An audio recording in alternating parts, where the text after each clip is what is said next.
Hi, everyone. I'm Haley, and today we're going to talk a little bit about motivation and not just the kind you need to get through your Monday morning. Although, trust me, I definitely rely on that too and a whole lot of coffee, but the kind that helps us persist when life or work, as we all know, can throw us some very serious curveballs. So, I'm going to share two very different experiences.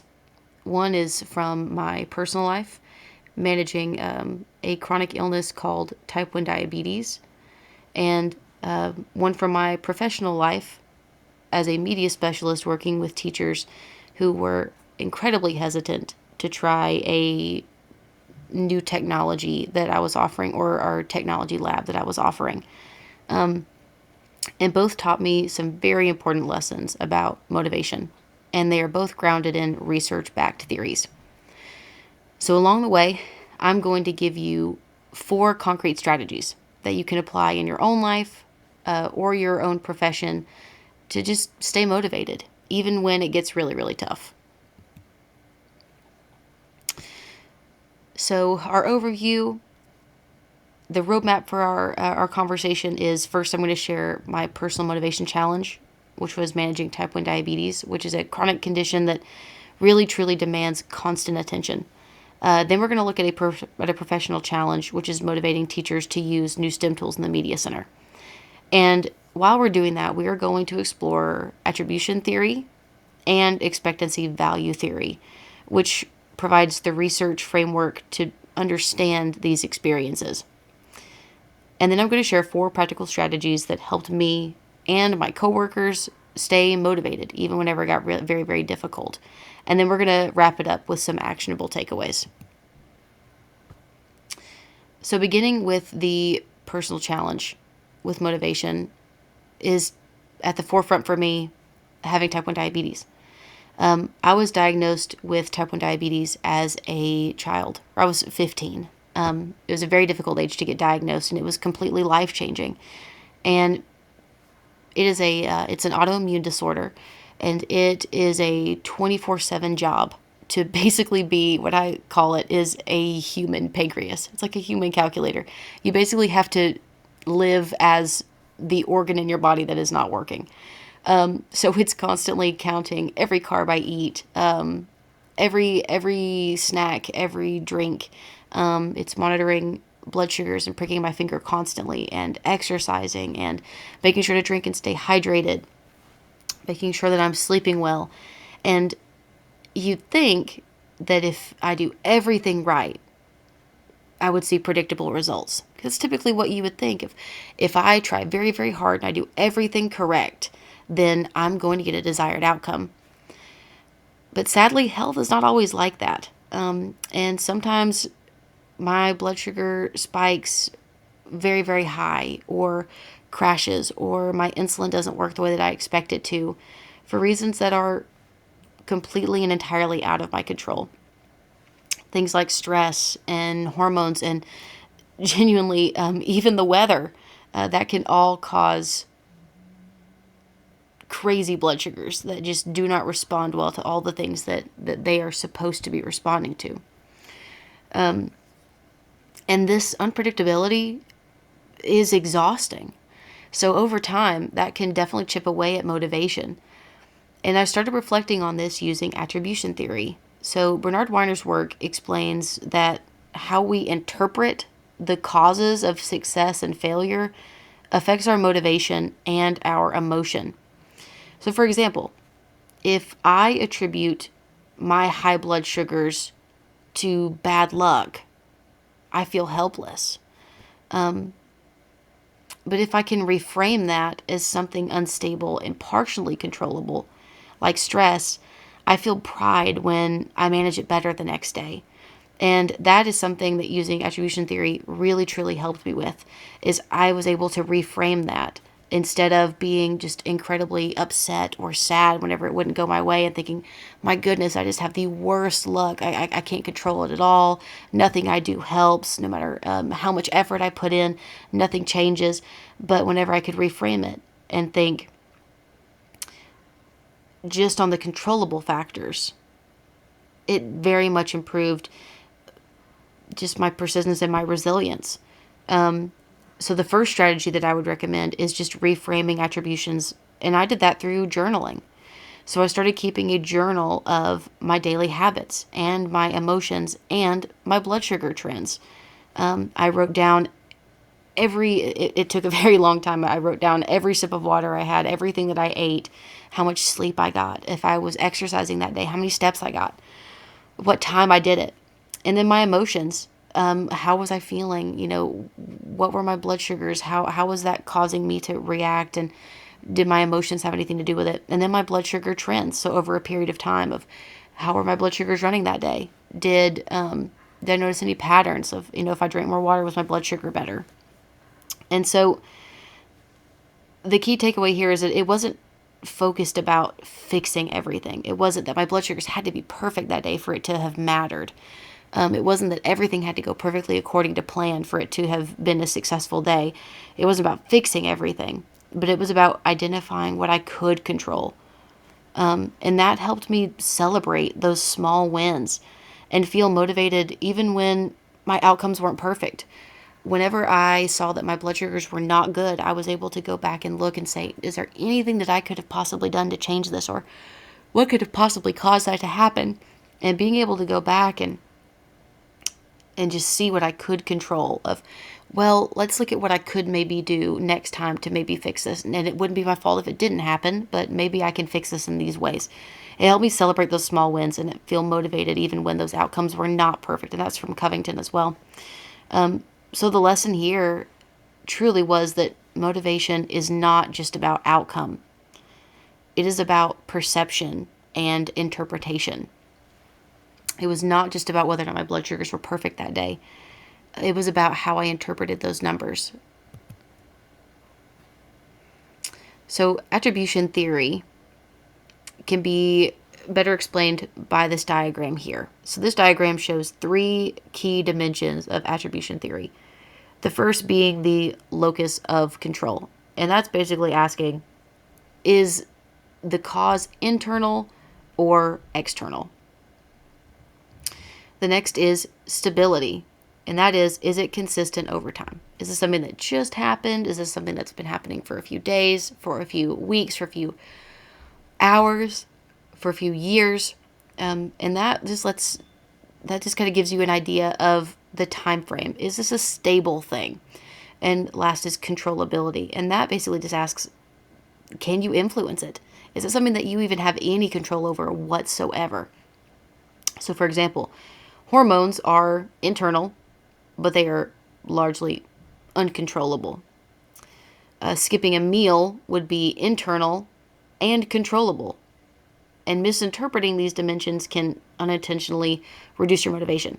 So studies show that focusing on unstable but controllable factors increases your persistence and reduces your helplessness, according to Elliott and Dweck in 2005. So by consciously reframing my diabetes management this way, I started recognizing when my efforts did make a difference. So motivation became less about perfect outcomes and more about just consistent effort and learning. And that kind of goes into why those attributions matter, because it's about effort versus outcome distinction. And it helps you focus on controllable factors. And it helps you celebrate small wins. And also it reframes setbacks as opportunities for growth. Next would be my experience professionally.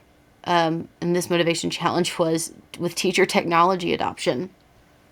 So in my professional life as a media specialist, I encountered a different kind of motivational challenge, very different. And it really shocked me. And it was encouraging teachers to adopt new technology in the media center. So we have some very incredible new resources in there, like some Sphero robots, some Lego Spike Prime kits, a new 3D printer, and a brand new VR lab. And I was incredibly surprised because many teachers were hesitant. And I was really trying to figure out what it could possibly be. And why they were upset. So I sent out a survey to my teachers, and they said that they were worried about time, because they said they were incredibly pressed for time when it came to state testing. They were worried about learning curves because they were thinking many of them are older teachers, and they were thinking, this is brand new technology. It's some when one of my teachers came in and said, this is newfangled technology, and I don't think I could ever possibly learn how to do this. And they were also worried about classroom management. They were worried that their kids were going to misuse the technology while they themselves were still trying to figure out how to use it. And emails that I was sending out and like short demos that I was offering in person in the media center also didn't increase the use. And this reminded me that motivation is more than just exposure. It's about expectancy and value, which brings us to the next theory, which is expectancy value theory. So, expectancy value theory says that motivation depends on three things: expectancy, which is whether a person even believes that they can succeed. That's kind of half the battle sometimes, isn't it? Of whether or not you go into a situation believing that you even can make a difference, that you can succeed at all. Like that one teacher who came in and said, I could never possibly learn this new technology. And if you have that mentality, it really seems like you never will. So the first is expectancy, whether a person believes they can even succeed at all. The second is value. So how important or useful the task seems. I had another teacher come in and say, listen, I've been teaching the exact same way for the past 5 years. Everything that I'm doing is working. I like the way that I'm doing things. I don't want to add anything else to my plate. I don't want to try anything new. And so for her, the value was low. And then cost. So what effort, time, or stress is involved. And that comes from Eccles and Wickfield in 2002. So for our teachers, both the expectancy and value were low. Many didn't feel confident in using the tools, and they weren't convinced that technology was worth their time. Some perceived a very high cost, just that it wasn't worth the effort and the time because what they were doing is already working. And research shows that increasing expectancy and perceived utility while reducing cost significantly improves motivation. That's from Wickfield in 2017. So the second strategy that I employed was hands-on, low-stress workshops. So I created short, focused workshops where teachers could try one tool at a time. They could try it in small groups with very low pressure and immediate success. And this built their confidence and their expectancy. So expectancy is belief in one's ability to succeed, and value is the perceived importance or the utility, and cost is the effort and the time or the stress that would be involved.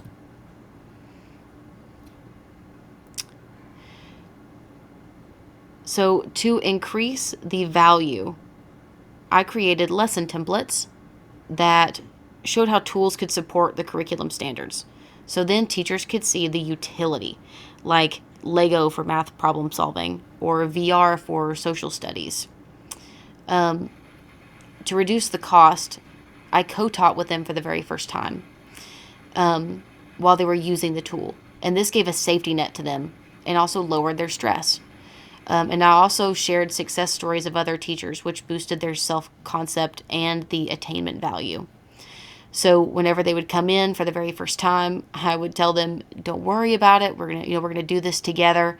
While you're still figuring out the tool, let me teach it. So come into the media center, bring your class. I'll use the tool, and you can just walk around and you can be like a student and just enjoy it." And then I would tell them about all the success stories with the technology and say, here's the data, here's the research. Whenever teachers use these tools, their students, performed, this much better at the end of the year exams, or students, it started attending school more regularly, all of those things. And as a result, the teachers were very empowered and the students were very engaged.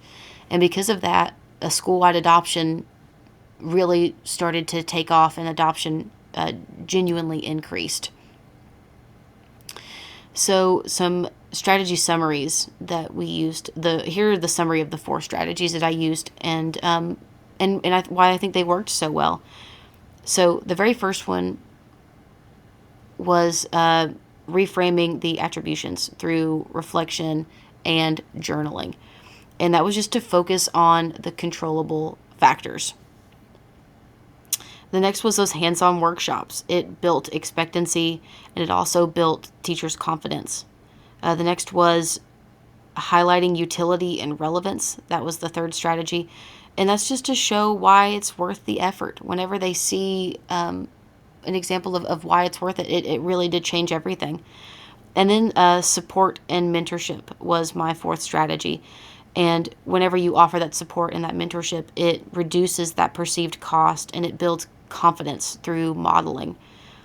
So each of these is grounded in research, and it worked in real life, whether for me with managing type 1 diabetes or using technology. And finally, just, some key takeaways here. Motivation is very rarely a straight line. Motivation is shaped by perception, not just results. Focus on what you can control and celebrate progress. Scaffold support for others to reduce cost and increase confidence. And last is connect effort to meaningful outcomes. Even a small win matters. I remember whenever I was talking to a teacher who was coming in, she was very, very hesitant to use the new technology. And I remember she told me that her students who were incredibly quiet, or her students who struggled with coming to school regularly, whenever they came into the media center and they were using VR, they left that day so excited. And she said the most quiet students stood up and they were talking and they were excited. And kids who really struggle with chronic absenteeism came in and said, "Hey, if I come to school more, or if she was their check in and check out person, if I come into school X amount of days next week, could I maybe go back to the media center and we could do another VR lesson?" And that was so great to hear. And so these lessons apply across contexts, personal, educational, or professional. And also that motivation is a skill. It's not just a feeling. It's something that you have to truly, truly work on. So that motivation is very rarely a straight line, and whether you're managing a chronic condition or helping a student learn or encouraging colleagues to try new tools, it takes effort, it takes reflection, and it absolutely takes support. But by applying attribution theory and expectancy value theory and using strategies like reframing and scaffolding and mentorship, motivation becomes much more accessible and also sustainable. So my encouragement is to focus on small wins, celebrate effort, and provide concrete support for yourself and others. Motivation is not magic. It's just strategy and perspective. And here are my references. Thank you so much.